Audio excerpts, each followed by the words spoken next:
I'm having my one. Hello, and thank you for joining us for another episode of the I'm Having My One podcast. Paul, you're here, I'm here, and we're at episode 90.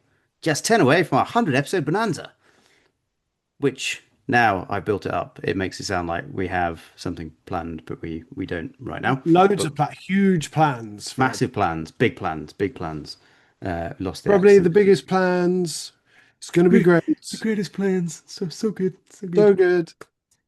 All of that. Is it still, That's still, not going to age well, is it? still funny to do Trump impressions? I'm not sure. Mm, see what happens by the time we get to episode 100. Anyway, we've got a bit of time. We'll plan something. It's going to be exciting. Of course it is. Of course it is. So watch this space for all of that. Anyway, this episode, we are brushing up our parade ground drill and sharpening our bayonets as we take a look at the 2004 game Memoir 44. Okay, Memoir 44 then, Paul. This game is published by Days of Wonder, and it really must be one of the mega hits of the last 20 years, this one. Yeah, huge. It is just one of those Hall of Fame type games, which I was thinking about this when I was looking at this in prep for today's record, that I'm sure we had the idea of creating a Hall of Fame of board games before BGG published their own, but maybe I'm misremembering that. But anyway, maybe we'll come back and do our own Hall of Fame. I think they're listening in. Yeah, I mean, surely. The designer here for this game is Richard Borg, who is one of those prolific designers that have done a ton of games and been around for years and years and years. However, although it's not true to say that he has only done games using this system, that's what he's really known for. That's his major success point. Yeah.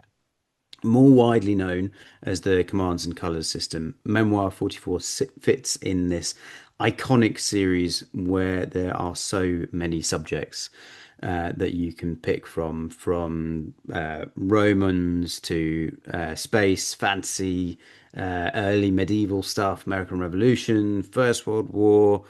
We were talking about Samurais. samurai, right? Napoleonics, all the way up to that very latest hype machine, the Battle of Hoth game that has hit the shelves this year. It is really one of those game series where, if you're at all interested, sort of pick your theme, and there will be a game there that suits you. Yeah. The gameplay is head to head and scenario based, where you are controlling a series of units, and every turn you'll play a card and move your units around the board and try and attack each other and take objectives and this kind of stuff. And one of the things that's always been part of the board is you have this, the system is you have a left flank, a center, and a right flank. And so when you're issuing your orders through these cards, you're kind of putting that into that. So sending units into that area most of the time, or it is relevant to how you're doing. And this, Paul, is probably one of the maybe arguably the best, but also most annoying parts of this game, right? Is that you're trying to issue your orders to a unit, desperate to do something on the left, or you've got his cards that are for the center or for the right, right? Yeah. And I guess that's sort of the problem sometimes with games like this is it's card driven, and then battles is it's dice driven. Right. And so if you're not getting the cards and then you're not rolling the dice, you can get stuck very quickly. But in the other way around, the game moves really quickly. It's not you're not sat there for 2 hours still slogging it out. Half an hour a game probably, I would Yeah, I say, mean, you can do it really quickly if you maximum. roll as well as you did in our warm-up game for this record, right? So, Yeah, Aegis dice in that one. Mm. It's definitely one of the pluses for me for about this game. It's just how quick it is. That I don't know that's true for all of the series, but we'll talk about the whole series in context of Memoir 44. But this is a Memoir 44 review, right? And Yes. so it's all about like quick play your card, do your thing. I don't think the game is designed for overthinking it. It's certainly the way I play anyway. That you just like, yeah, I'll do put that card in, see what happens, kind of thing. Yep. Charge up. Hope you get the right dice. Yeah. Hope you then get the right card. But it's not just what's clever about the cards in this and throughout the series is you do have the left, middle, and right flank cards, and then there are some that you're potentially at a penalty at where you can only move one unit, but it allows you to draw two cards and then pick one. So Right. if you are struggling with cards, that's a good way. But then there's also those special cards that allow you to move all of your armor or move a large number of your infantry units. And then sometimes they've then got bonuses to their attacks and stuff like that. Yeah. So sometimes those special cards, if you get them at the right time or play them at the right time, they can be real game changers. Yeah, and I think it's an important part of the game, right, is it isn't just moving around like that. And so those cards are fantastic when you get one out that you sure a lot of the cards are move 2 units that way, 3 units, whatever, in that sector of the board. But yeah, you get the airstrike card or whatever the hell it's called, and you can line up 4 units in a row and have a dice roll at each of them. That's fantastic. And I think that's one of the other things I like about the game is it's just chucking a load of dice, which are I think in all of the series that I've tried of this, they're always nice big chunky dice. I think it's their wooden dice in Memoir from memory, Yes, they are. Yeah. uh, and it's. You say from memory. Can we just touch on the fact I wonder where we- this was going we're to go. talking about a Hall of Fame. This is your most purchased board game of I all. know, I know. How many times have you I bought it now? think I've owned it 3 times, which is ridiculous because it's maybe somewhat of a spoiler of where we'll end up on this review. Is that it is a game that I enjoy playing, but from a mixture of not really being able to get it to the table and not loving it, and like a lot of people, short of budget and short of space, Yeah. I've kind of rotated it out, but then thought, oh, it'd be really good. And so one time we were going to go away for a games weekend, right? And we thought, oh, well, that'd be quite fun to do that. I think it was perhaps one of the first ever posts we did on our Instagram channel, actually, one of the first reels anyway, was the recording of that game that we had where you can do this brilliant thing where you can attach 2 boards next to each other, Yes. Yeah. have this Overlord. this this big overlord. That's it. And that's another thing that's great about this game. The been around for 21 years, right? There's loads to it. There's so much content. So there's different theaters, there's map packs, there's aeroplanes you can put in.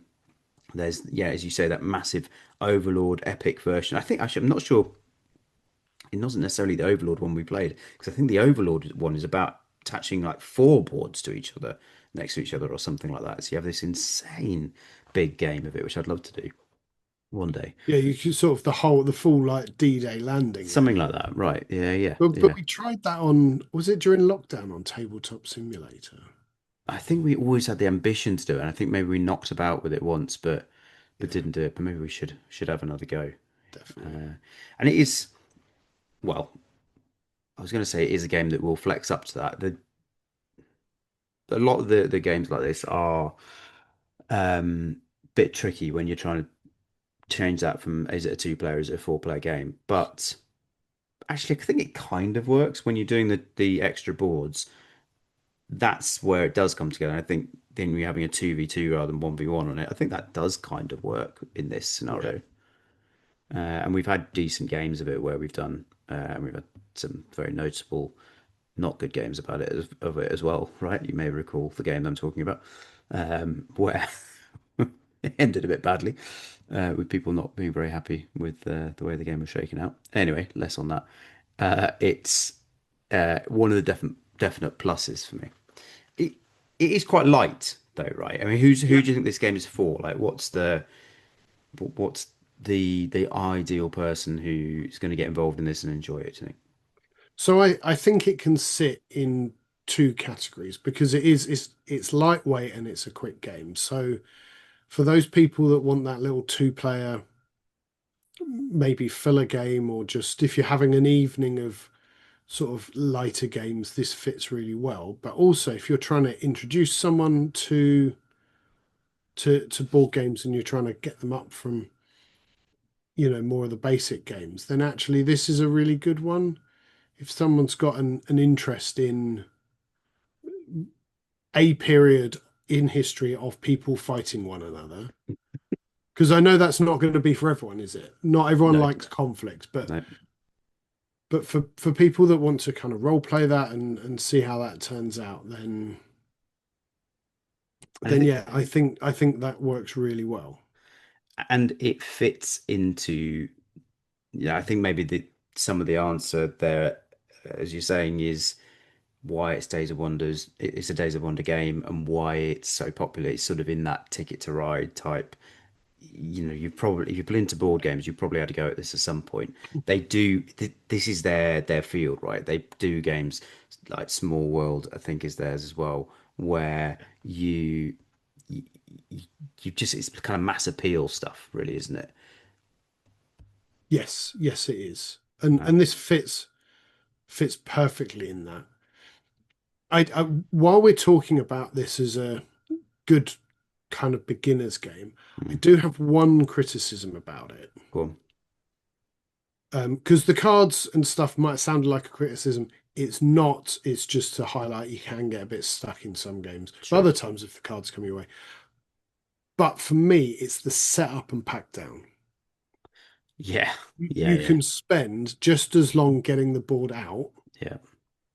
as you can packing it down. Now, I had Battle Law, Yeah. which I have subsequently sold, which I really enjoyed playing, and my wife enjoyed playing, but she's got that 45-minute game attention span. She doesn't want to play anything long. So what it meant was I had to gauge when, like, right, we could play Battle Law, but I then need to scurry off like for 20 minutes, half an hour before we start playing Yeah.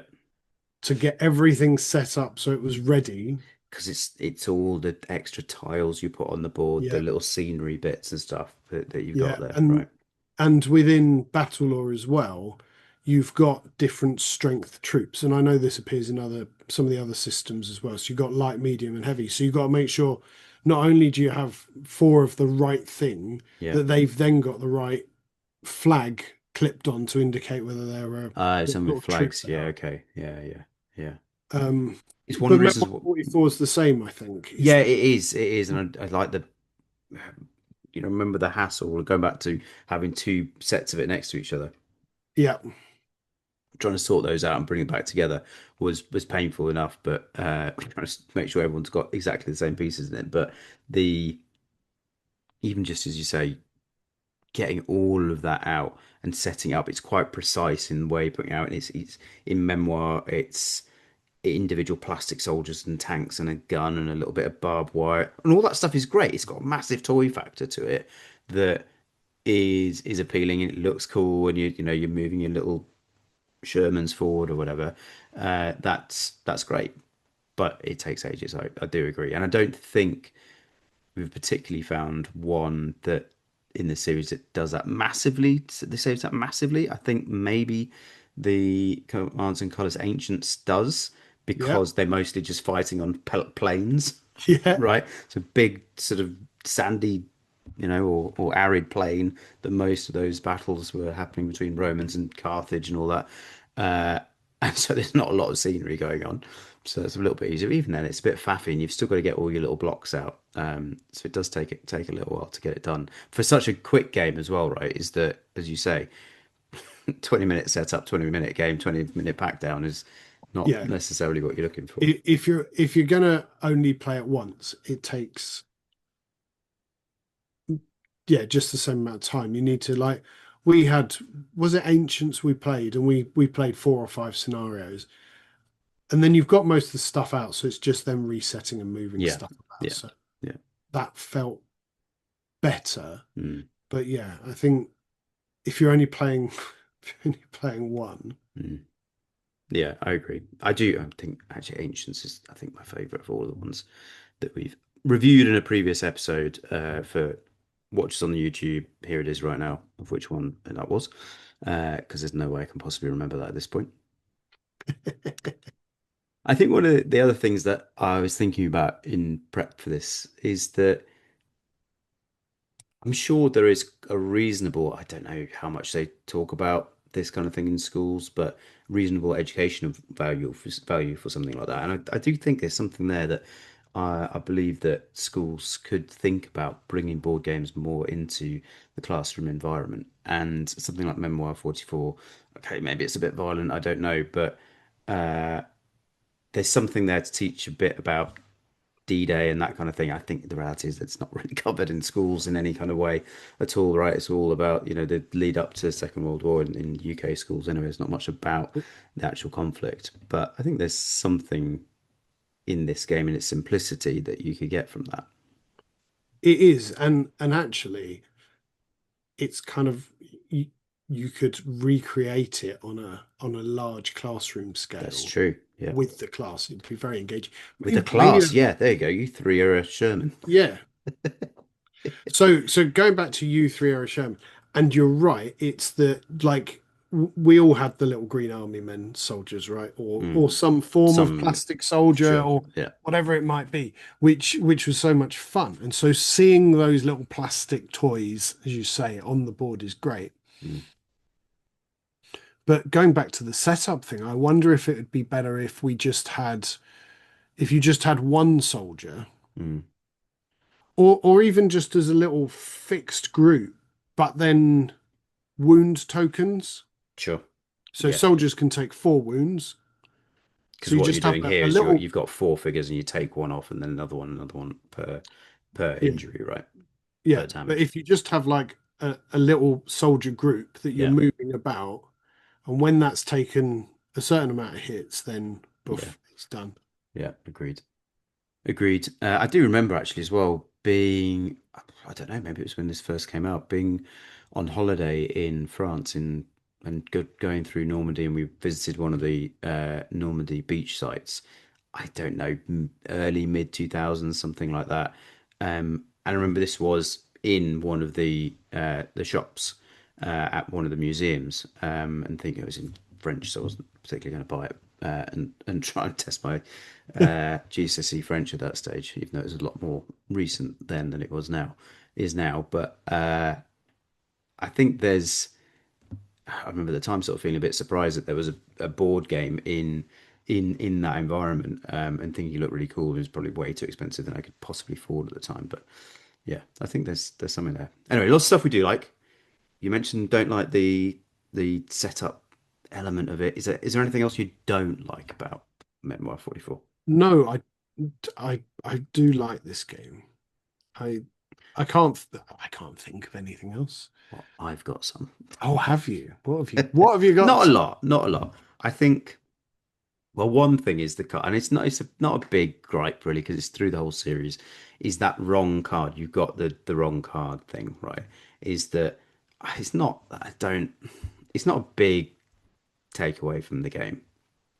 And when the game that we were playing just now, you joked you had a card that you was to move all your tanks, and you only had one tank unit, and I had one which was to fire all my artillery units, and I had no artillery units. And so you're joking that we could do swapsies with these cards, right? And I think it's just I don't know how you'd get around it at all. Different decks, maybe I don't know, but it's just it. I find when I'm playing it, it's just a bit annoying. I get that it's there to kind of gum up your hand, and so you haven't always got brilliant options available. But in a game where in in the scenario we were just playing, where on one side you've only got four cards to choose from, it just and one of those cards you just can't use at all except to move one unit. To then be restricted, okay, I've then only got three options. The likelihood of me not having the cards to move the units on the side of the board that I need to do is obviously higher, and that just strays into the that's just a bit more annoying than a Yeah. good game feature for me, I think. I wonder if and it would still be I mean there's a risk element in doing it and it would be a big decision because of actually the game's really tight, especially the second game. I mean, the first game was a bit of a walkover, but I Absolute have to whitewash. say that was more down to lucky dice than anything. But the Generous. second game, you nearly got it a couple of times, but didn't quite get the dice. And then Mm. suddenly I was only one, we were level on victory points. Yeah. But I wonder if just a little house rule of you can sacrifice your turn to bin off your hand and then draw new cards. I feel like there is something in the rules for one of the series that allows you to do that, So yeah, I think it's a good idea. Just might even be a memoir. I don't Yeah, think it is. I don't remember ever seeing that, No. but yeah, there's But I something. wonder if that would be the way of doing it, of Yeah, like um I would also like to say that so I've played some, Magic the Gathering type card games, right. and there's always a little rule at the start where you can kind of draw different cards and things. So maybe the other thing for Memoir is once you get your starting hand, you could maybe throw away one card or Yeah, or you just have one opportunity to sack off the whole lot and draw again, right? yeah. Yeah, yeah, Um, definitely. I I would think also like to say that there should be something on the dice as well. Like when when someone rolls really good dice, you should be able to make them re-roll it. yeah. Yeah. I thought you meant like a pick up another card kind of dice, which would be quite interesting. But yeah, yeah, definitely. I think the other thing, and this is again maybe being a bit pernickety about it, but I went quite heavy on the Napoleonics, Commander Colors Napoleonics at one Yeah. stage. Got loads of them, played it a bit, sold them all. Goes for good money. It did because I collected the whole, pretty much the whole set and sold it for people just can't be bothered to do that, it seems, and they're much more willing to buy it in one big collection. Yeah. Anyway, one of the things that Napoleonics did, which I think is really good, I don't think is in Ancients, um, and isn't definitely isn't here, is that the strength of the unit when you're attacking gets less the fewer units that you've got in. Yeah. And I think that's it's always a thing that I really liked about the Napoleonics one. And it sort of makes sense, right? Is that if we're saying, and it's getting a bit too deep into it, I know it's meant to be a light game. Come on, Tom, just enjoy it for what it is. But me being me, I kind of see three tanks on the board and I think, yeah, okay, right. That might not be representing three tanks. That could be 5, 10, whatever tanks. But as they're taking damage and as I'm removing units from that three-piece unit, that doesn't have the same firepower anymore, right? And so if Yeah. it's lost 2 out of 3 of the tanks and its kind of hit points, how can its firepower be the same as it was before? I know it's a real niggly kind of pernickety thing to get upset about, but it's just again something that makes you think, oh, that's just a it. I think it tells the story of what this game is and what it's like, right? Is that it is just broad brush, uh, having a good time, rolling some dice, don't worry about the detail kind of game, right? So, and I think it possibly, if people listening to this, watching this, have not, for whatever reason, engaged with the memoir and are kind of hearing it, oh, that might be interesting. I think you just have to really know that that's what you're getting because I think there's sometimes can be on that side of the hobby where you're looking at something that's World War II based, combat based, is that I think there can sometimes be an expectation that's going to be a bit meatier, a bit chunkier, that you can have a bit more detail and Yeah. that kind of thing. And that is not what this game is. I'd say you're not even getting undaunted level of detail in this game. It is another level of lightness again, Yeah. right? So I think maybe a minor gripe, but it's the thing I think about it every single time I play. I think, well, this just doesn't make sense. How can that guy have as much firepower as he did when he had two buddies standing next to him? Anyway, But that's um, why I think you should go to the wound tokens and consider it more like black powder, sure. where there's loads of guys there and they're still firing and they're still shooting. But it's a stamina type thing. It's about how much. Yeah. Yeah, absolutely. Yeah, agreed. Yeah, it's not about, and maybe that's the thing to think about, isn't it? That isn't those guys are being killed and wounded. It's that's the strength of that unit is being depleted by the combat that they're Yeah. they're being put under. Sure, very reasonable. Um, I think it's also worth saying because you said it's not in Ancients, but the one thing Ancients has got over everything else is elephants. True. I mean, elephants makes it win hands down. Right. I love the elephants in there, especially because if they get spooked and run away, then they can end up taking out half of your own troops and Yeah, stuff like that. So trampling your own stuff is always the risk you run. risk Um, reward for playing the elephants. yeah. I think the other thing to say, that going coming back onto the positives, I think that the game does a lot. It packs quite a lot in there, in that it does. Okay, all right, you're basically doing the same thing every time, but it does try and add some variety, even if you're not going down the route of all those many expansions. Is that you've got little different units, so you can have elite units in there Yep. that will have slightly different abilities, and there's quite a bit there that's interesting. The objectives are not always just knock out enough of the opponent's units. They can be like capture certain parts of the map, and so I think there's something there that's worth saying, that you are getting quite a lot in this game. It was one of the things that I've thought a little bit about that Battle of Hoth game, that maybe from the single play we had of that and what we've seen about it, following seeing it at Expo, maybe there's more to that as well. We were maybe, speaking for myself, maybe a bit too critical about that game, having not done it, and I've thought it's made me think about maybe that game has more to it in different like tokens that you use on the board, not having it. No, all right, fair enough. It's all just snow. Um, Yeah, Coming back to Memoir, the other good thing is, apart from all the expansions, is there are so many. Like, so there's quite a lot. I mean, is it 18 or so scenarios in the book? How many do you? yeah. Something I mean, I should remember, having owned it so many times. Yeah, there's quite a lot in the book, right? Um, I'm just trying to look to see where it says, but I can't see it now. But there is so much fan-made content. Yeah, So if you're on Board Game Geek and look on the file section for it, there's just there's the Pacific Theatre, the Western Front, the Mediterranean, Eastern Front, and they've all got scenario compilations. There's some campaigns you can do. So if you do get into it, I think there's a lot of value for money, yeah, I agree. which I which agree. I think coming back to then Hoth,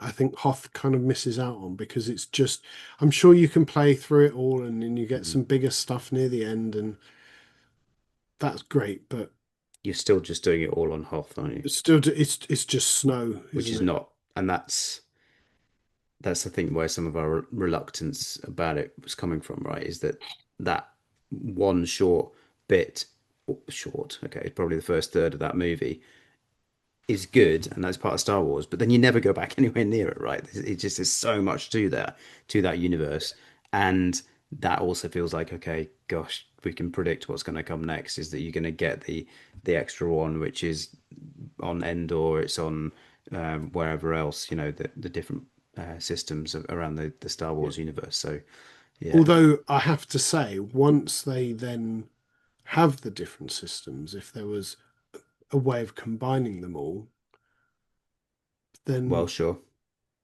Well, yeah. But it just reminds me of another point on Memoir, is that you're talking about doing campaigns and stuff, and I think that maybe this is just for me in the sort of gamer I am.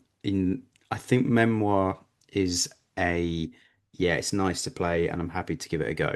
I can't imagine ever really going in deep with it and getting all of the extra stuff and playing the expansions and doing campaign, because I just don't think it's just not there's not enough there to not enough kind of meat to it to really have the interest to want to yeah, play it again and again and again and again over that kind of amount of time. I think I just want to focus on something else really, and I get that, saying that I did do that fairly heavily with the Napoleonic stuff, but the Napoleonics just has it's quite a bit more, to extend the meat metaphor, a bit more chewy in terms of what you've got on that, the different abilities of different units for different nations and all this kind of stuff. yeah.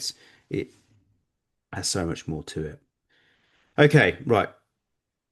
Let's call a ceasefire on this and get some scores. So, not quite sure where you're going to score this, but I'm going to make you go first. Cool. So that's so you can see. Now, I've written down my score. I've written down my score, but actually, do you know what? I'm just going to take point 0.5 off it from the head of steam I've built up from this review. Okay, so I've over the course of the day, I've gone back and forth on this, and I'm going to give it and see if you predict this, but I'm going to give it a 7.1 7.1. Okay, right. because, Where's the point one? well, it feels mean giving it a 7.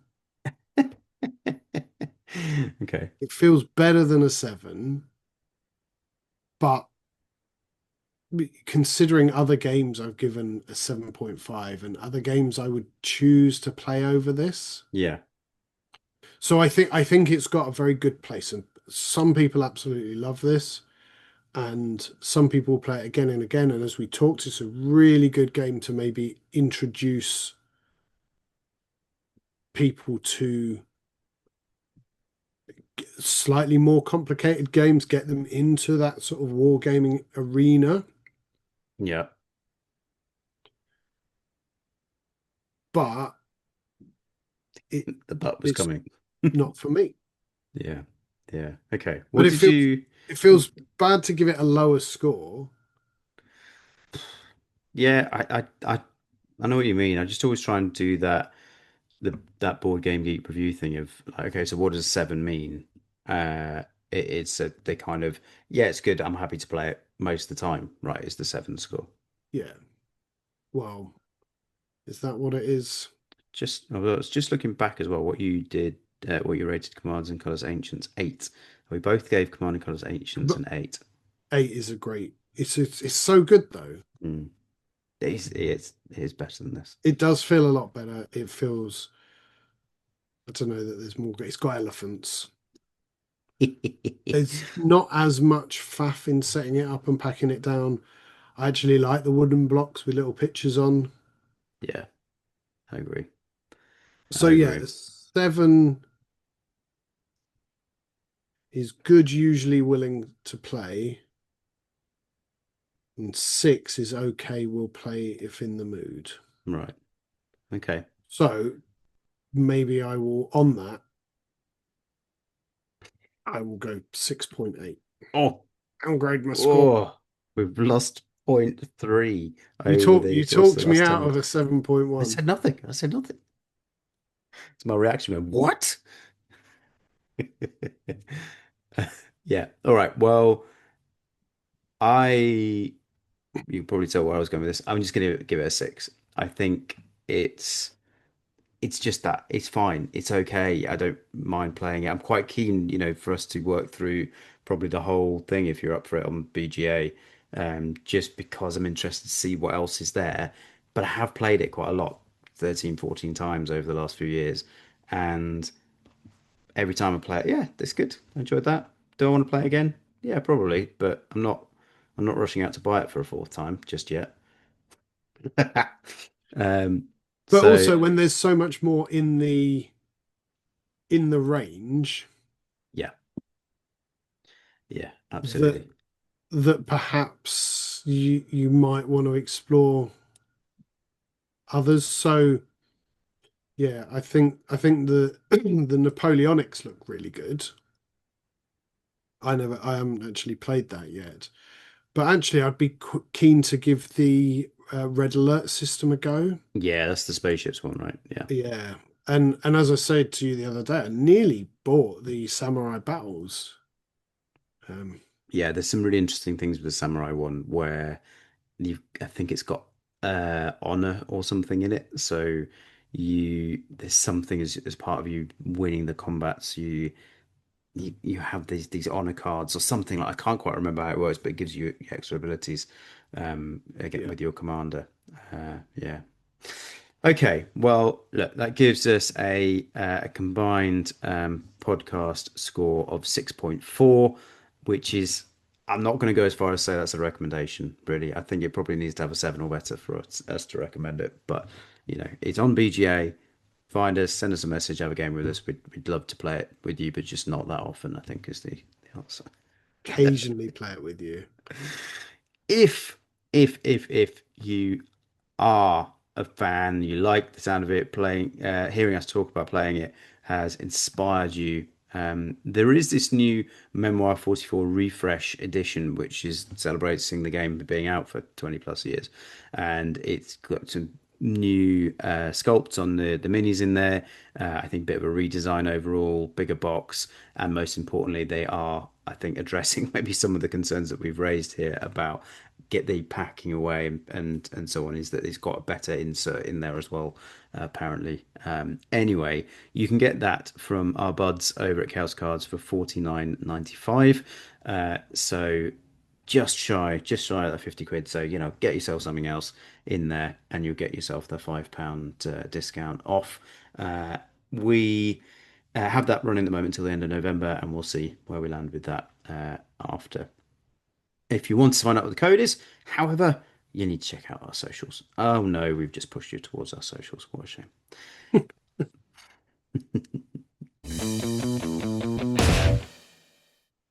That was it. That was our 90th episode. We are racing towards that 100th.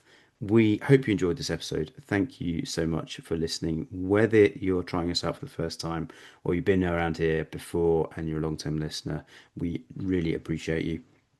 We are going to be back and doing some more, probably heading towards some Christmas content. Oof, exciting. Cue This the is jingle bells. Yeah. Oh, can you hear? Can you hear?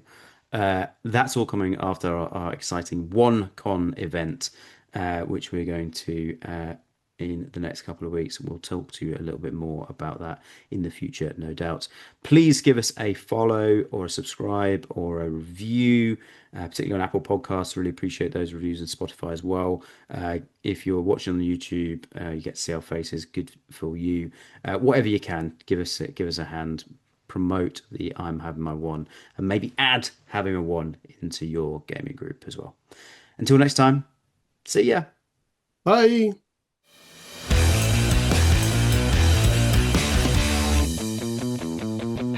I'm having my one. I was going to make some sort of comment about speaking of Trump, let's see how the Nazis have got on. That's all right. I mean, who are we isolating with that sort of comment, right? Nazis. Yeah, actually, If you were a just Nazi, we don't want you to listen. no, just going to make it clear you're not allowed. Turn it off. You're not welcome here. Get out.